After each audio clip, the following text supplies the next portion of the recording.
Now, I'm sure you're all glad to see our last speaker is here. I can tell you know more than me. Very grateful not to be beatboxing. So I will hand you over to Ben.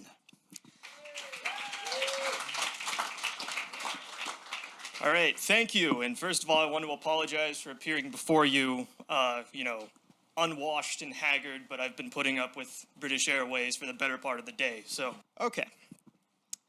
when I first conceived of this talk, I wanted to talk about how pseudoscience is still being accepted into American courts.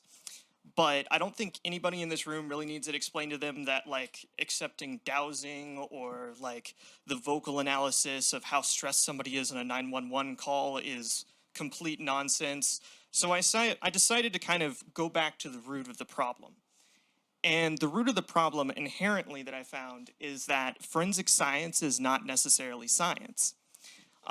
And what I mean by that is that it didn't arise out of actual existing scientific fields. Rather, it arose out of, or primarily arose out of humans' innate propensity for pattern matching.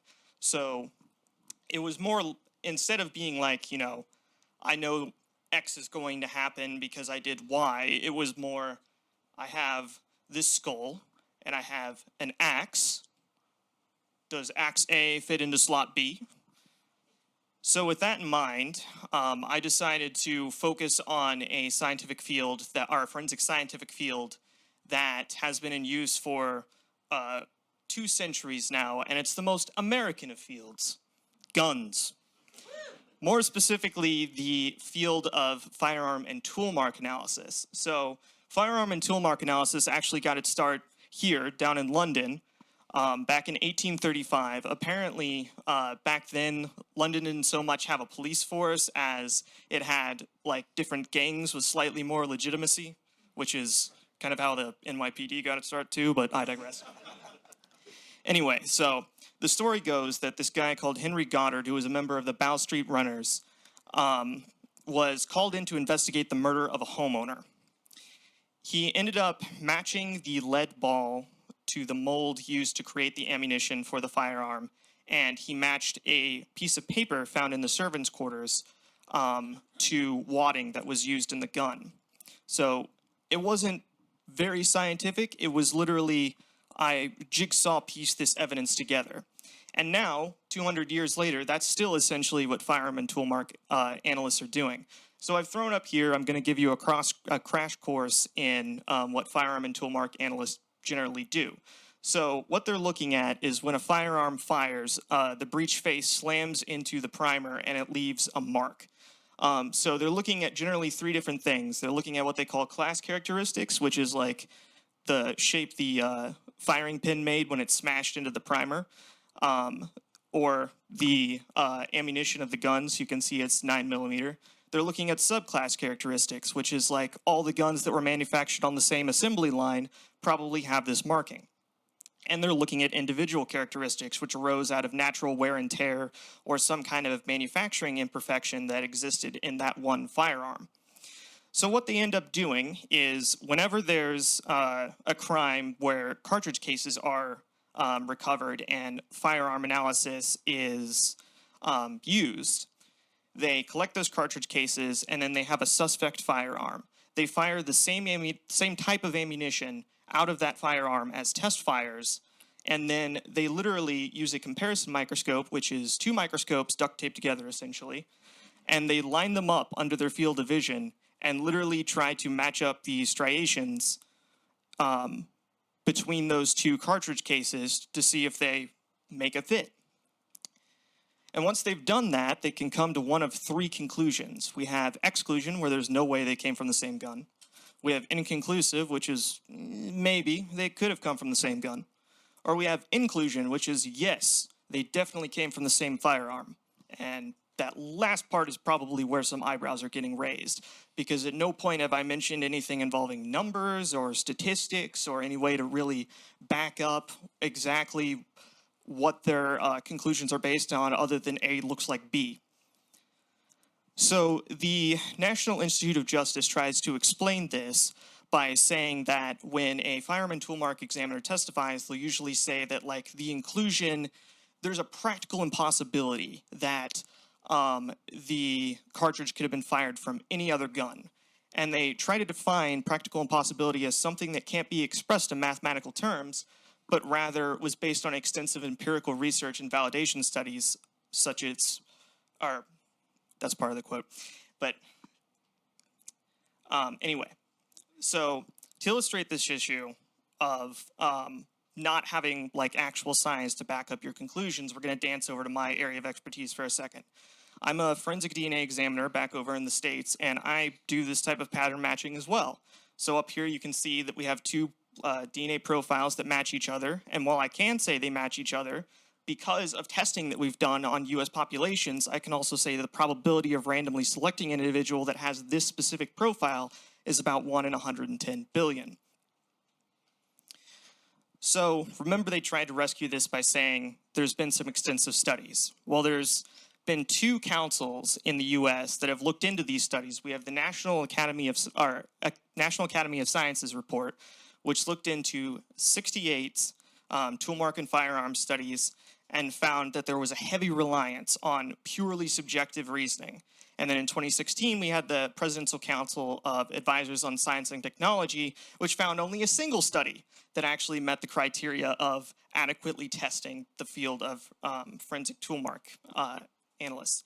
And they found, based on that study, that the false positive rate could be as high as 1 in 66, with a confidence bound indicating that the rate could be as high as 1 in 46.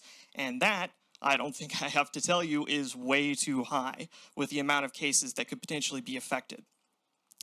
So I don't really have much time to go into like the where does this leave this, but suffice to say, confidence has been waning in the field, and there has been some judicial steps taken in the US to limit the evidence that's being brought into courts.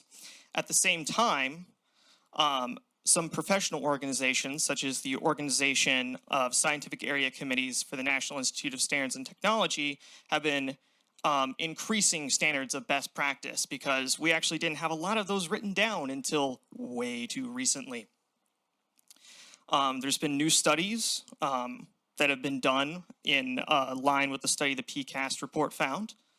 And there's been study into using computer analytics that could potentially give us that type of number that I suggested when I was talking about DNA analysis that can be applied to this, because there's been some computer modeling where they actually layered over the actual surfaces of the cartridge case and like the breech fire or two cartridge cases compared together, and they have some kind of mathematical justification.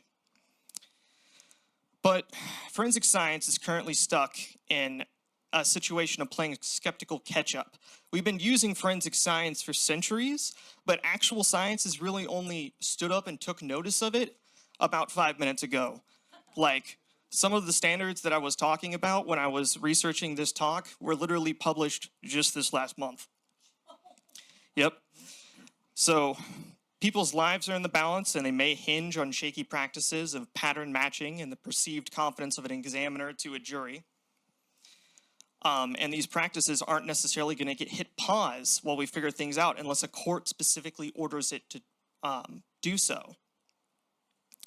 So we're moving in the right direction, but we're trying to limit damage in the future, but we still need to repair some of the damage that we've already done. And projects like the Innocence Projects are trying to tackle this kind of thing where the defendant was convicted on potentially faulty evidence, but nothing's really going to beat getting it right the first time. All right. Thank you very much, Ben.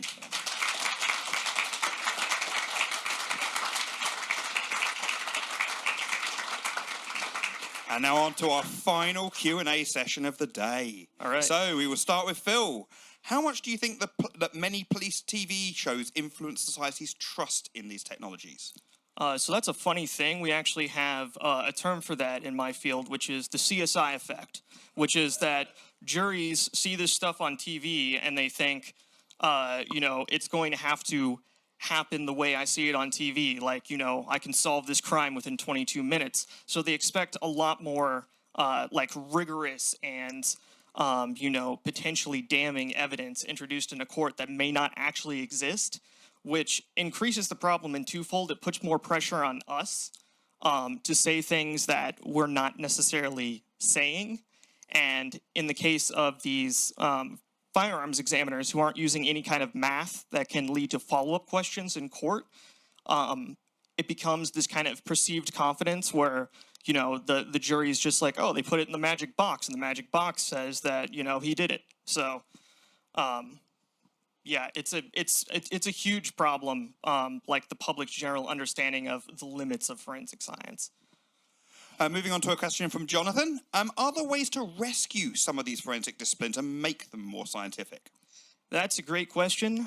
So one of those ways was when I showed very briefly that kind of computational analysis where it's kind of adding some kind of actual evidence into it. We're actually mapping the surface of these cartridge cases, and we're providing some kind of statistics of just like, this is the likelihood that A matches B, essentially, as opposed to, looks similar. But in my opinion, a great way of rescuing these types of pattern matching is we limit or just outright don't use the inclusion part, because exclusion can still be handy. Like when I put up those two cartridge cases where the firing pin mark was clearly a different shape between the two, like even a layperson can say that, and if that's the case, that is good evidence to be introduced into a court. Moving on to a question from Evan. Don't American courts defend loose data by saying that good police work already went into finding the suspect gun? Good work like eyewitness ID. Oops, never mind. I mean, maybe they try to justify it, but I mean, in actual practice, a lot of the time, the inherent problem with evidence being introduced into courts is that the police work isn't as good as they might lead you to believe. And honestly, a lot of the times, crime scenes are not being investigated by like crime scene investigators who are trained to actually collect this evidence, and instead like collected by police officers who have the potential to like introduce contaminating factors or their own DNA into evidence and things like that. So while I can't call them out on the stand if they throw me up as an expert witness, say I'd like to. And we will move on to our final question of Skepticamp, which has to have come from Igor. Waiting for it.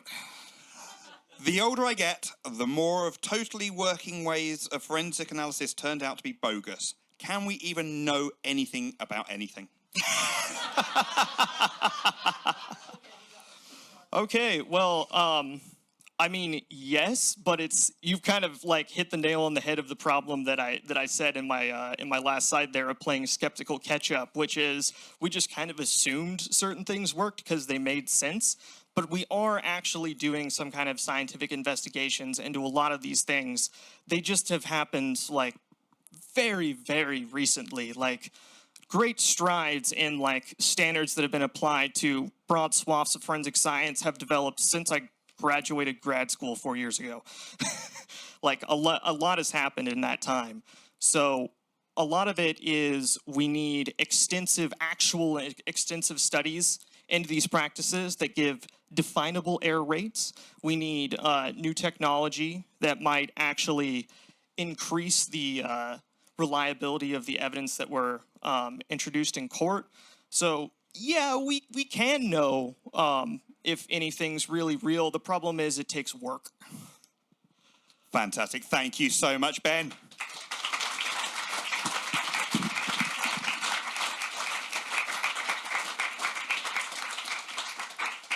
So that is sadly the end of Skepticamp. I will once again ask you to join our Discord server. So that is Skeps in the Pub Online's Discord server. This runs throughout the year, has things on there all year round, but also will be a massive communication tool over this weekend where you'll be able to see bits and pieces of information on there and chat to other attendees. Big thank you to all of our speakers, you lovely audience, all of the Skeptics in the Pub Online team. Give it up for them, right? See you all later on, folks. Thank you.